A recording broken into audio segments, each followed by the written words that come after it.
இன்றைய தியானம் கருமம். கடவுளை காணுதற் பொருட்டு நான் கர்மத்தை எல்லாம் கடந்து செல்வேனாக.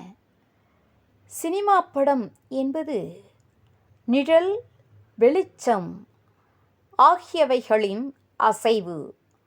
அந்த அசைவு ஓய்ந்தால் திரை தென்படும்.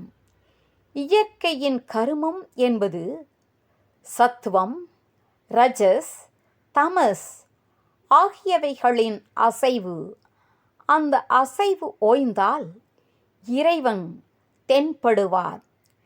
வேண்டார்கள் கன்மம் விமலனுக்கு ஆட்பட்டோர், வேண்டார்கள் கன்மம் அதில் இச்சையற்ற பேர், வேண்டார்கள் கன்மம் மிகு சிவயோகிகள், வேண்டார்கள் கன்மம் மிகுதியோர் ஆய்ந்த அன்பே.